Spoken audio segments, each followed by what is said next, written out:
I'm working on a 2013 F-150 with the XLT trim, and I'm replacing the heater door actuator, or you might hear it called a AC blend door, something like that. Since I figured I was working on it, I might as well add my contributions to the internet.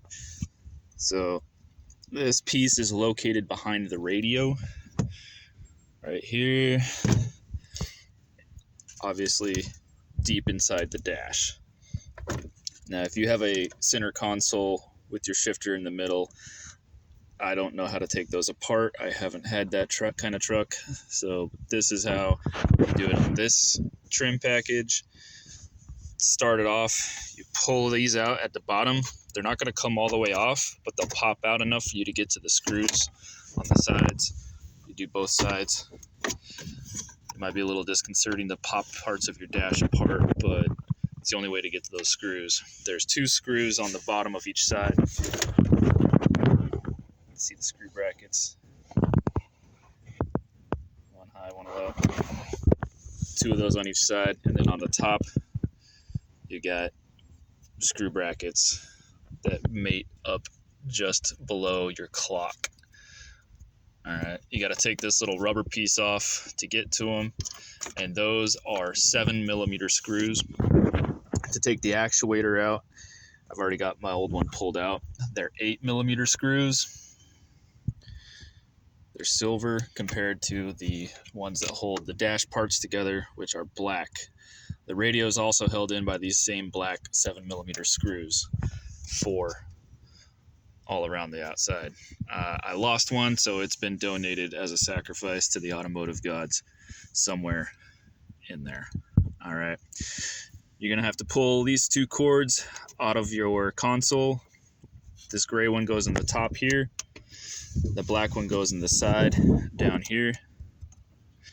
All right, they've got little release clips. You gotta push in on the center part of that clip in order to get them to pull out. The actuator cables itself has this fancy little red doodad. Trying to get the light right. You have to pull out that red doodad in order for the cable to release from the back of the actuator. And then when you're putting it back in, you clip that red piece forward to lock it into place. All right. The actuator is held in by the 2 8mm screws. I'll show you what happened to mine. This is actually the second time I've replaced this. Sorry for shoddy camera work. I am not a pro, so you're gonna have to deal with it. All right. This is the old actuator inside. This shaft has broken. This shaft sits inside that main gear right there. I took it all apart, pulled that shaft out so you can see it, and the shaft pokes out through the bottom of this piece. All right, and it's got a unique set of teeth, so there's only one way that this actuator will fit into the door housing back here. Right up there, you see the hole. That's where the shaft goes into the door housing to turn the door. And what this does is it regulates how much cold air versus hot air is allowed through the HVAC system. And it's adjusted obviously on your center dash here. So you want it warmer, it turns the little door to allow more hot air to come from the engine area. And if you need it cooler, it closes the door, only allowing fresh air or air-conditioned air to come through instead. And then it goes somewhere in between when you're trying to adjust it. What I think I've been doing is I might be turning the knob too fast, and it's causing the gears to have to move quicker than they want to, and that's what happened to the shaft. I can't really remember exactly, but the factory one I think was the same issue. That center shaft broke, and so as soon as I pulled the dash apart and I looked inside, the whole housing for the actuator had been separated from the top and the bottom halves, and I could see the gear sprockets and everything. So this is a bit of a pain in the butt too. So this is the top of the bracket with no screw holes, and then this is the bottom of the bracket or housing with the screw holes. You got one screw in the back where my thumb, or sorry, front where my thumb is, right here, and the other screw goes in this back one where my index finger is. And the only way to access this back screw is you have to open your glove box, pull these out. It's hard with one hand. Up on top of the glove box, you've got these little rubber stoppers. You got to pinch those inwards in order to get the glove box to come all the way out. And then you have to reach up inside through your dash so you can get to that back screw. And it's an 8mm, and there's not a lot of room for a socket, so I've been using a crescent. And it's slow going. All right. So if you have a 2013 F-150 and you can't get it to blow warm, or you can't get it to blow hot, or the settings aren't matching what you want it to be, like you set it to hot, it blows cold, or you set it to cold and it blows hot, this is what's going wrong with your truck. Again, like I said, this is the second time I've had to do it. The factory one made it till I hit about 80,000 miles. And then this one, this replacement brand, Dorman, made it about 30,000 miles. So the longer you have this truck, the more to and eventually replace the HVAC actuator or the blend door actuator, whatever you're going to call it. Things to think about when you're taking the radio out. This is your antenna cable. You got to pull up on this black portion away from the radio in order for it to release out of the back of the radio.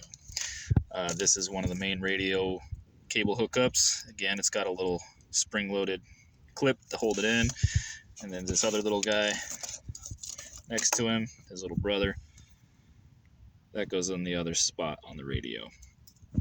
The rest of these cables you don't have to take apart. You just go to any sort of whatever doodads you've got into the dash. Okay, so we've got it seated now. You can see the front screw in there, the back screw way in the back. I've got the wire connected back here. I pushed in my little red clip. All right, and it should sit in there nice and flush up against the door housing. Wiggle it, make sure it's not rattling or loose. All right, get another little look up and through here. This is what you're looking for. This is the perspective from where the glove box goes. All right, so like you can see, not a lot of room. If you got big arms, you might need to find someone with little arms to reach up in there. It's really tight and it's a pain, but you can get it eventually. All right, so how I knew this was being a problem, in addition to the issues with temperature, is when I would try to adjust the temperature, I could hear the motor spinning from the dash. If you had the fan set to low speed, you could hear it just kept spinning and spinning and spinning because the gear connections were not touching. So it had no way to detect it had gone too far and that it was time to turn the motor off. So that was another indicator that allowed me to diagnose that it was my actuator blend door that had gone out again. All right. I had a 2003 F-150 that had heat issues once upon a time. It was blowing cold air, and then suddenly my thermostat would spike to red line, showing the engine overheating. And it took forever and a day because it turns out it was a blown head gasket. Firestone missed it. The dealership missed it once, and I had to take it back again for the dealership to finally figure out that it was a blown head gasket, and it was pumping air. The cylinders were pumping air into the coolant system, and the coolant system was creating a vapor lock in the water pump, and I was not getting coolant flowing through the heater unit. So that's why it wasn't blowing warm air. So if you have that issue, it's probably not the actuator door. It's probably a blown head gasket. This little guy though, like I said before, if you're trying to set it to cold and it's blowing hot, or you're trying to set it to hot and it's blowing cold, that's probably your culprit. And $25 at AutoZone to replace it, and you can do it in your own driveway with a 7mm and an 8mm. So there you have it. I'm gonna put the rest of this back together. All right, like I said, showed you a quick peek of what it looks like with the radio in there. This is obviously why you have to take the radio out. It blocks all access to the actuator. So when you're putting it back in, make sure you don't trap this cable so that you can still plug it into the side of your dash controls. Right down there, that little guy. And then don't trap this guy up here because he plugs in up top, which controls your traction control, your hazards, and your passenger airbag button. All right, I'm gonna put it all back together, and that's it for this video. Thanks.